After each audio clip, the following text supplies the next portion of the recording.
Hey, York Explorers.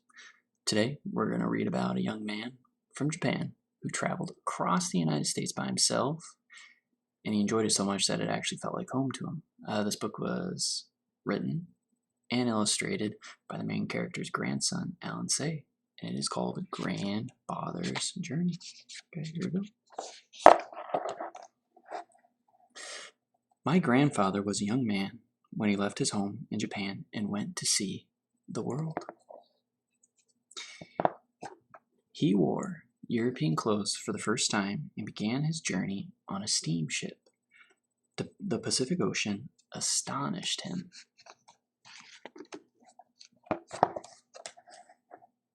For 3 weeks, he did not see land. When land finally appeared, it was the New World. He explored North America by train and riverboat and often walked for days on end.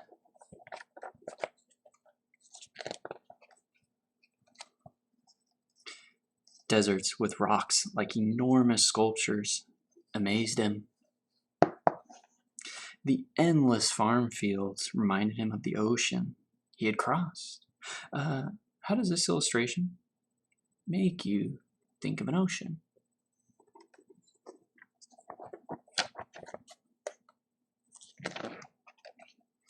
Huge cities of factories and tall buildings bewildered and yet excited him. He marveled at the towering mountains and rivers as clear as the sky. He met many people along the way. He shook hands with black men and white men, with yellow men and red men.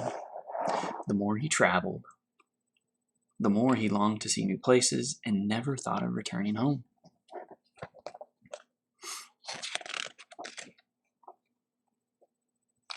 Of all the places he visited, he liked California best.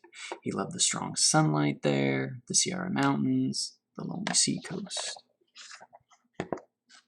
After a time, he returned to his village in Japan to marry his childhood sweetheart.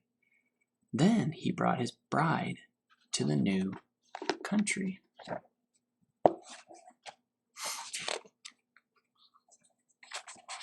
They made their home by the San Francisco Bay and had a baby girl.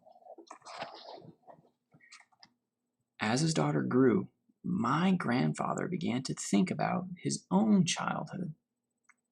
He thought about his old friends.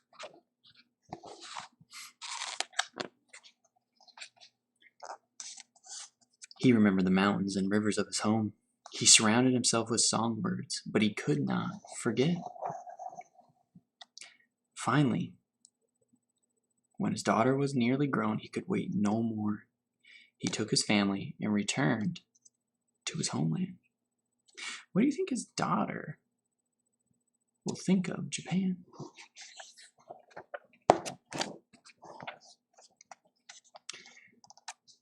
Once again, he saw the mountains and rivers of his childhood. They were just as he had remembered them. Once again, he exchanged stories and laughed with his old friends.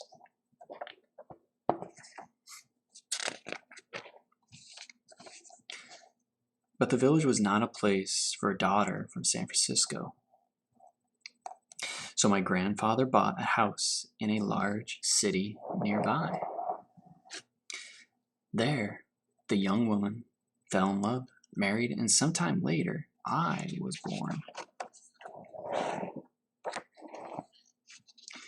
When I was a small boy, my favorite weekend was a visit to my grandfather's house. He told me many stories about California. He raised warblers and silver eyes, but he could not forget the mountains and rivers of California. So we planned a trip.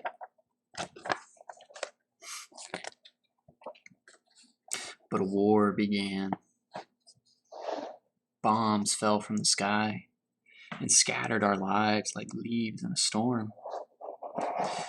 When the war ended, there was nothing left of the city and of the house where my grandparents had lived. What do you think grandfather will do now that his house is gone? Think on your own.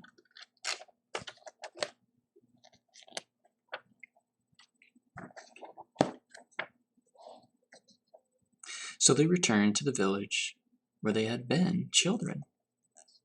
But my grandfather never kept another songbird. The last time I saw him, my grandfather said that he longed to see California one more time. He never did.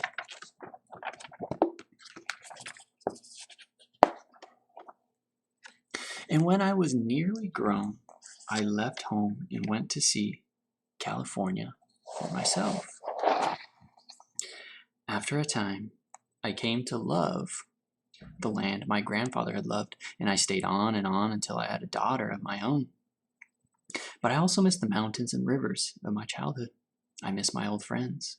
So I return now and then when I cannot still the longing in my heart. The funny thing is, the moment I am in one country, I am sick, or I'm homesick for the other. So the author says, the moment I'm in one country, I'm homesick for another. What do you think he means by that? What do you think he means by that?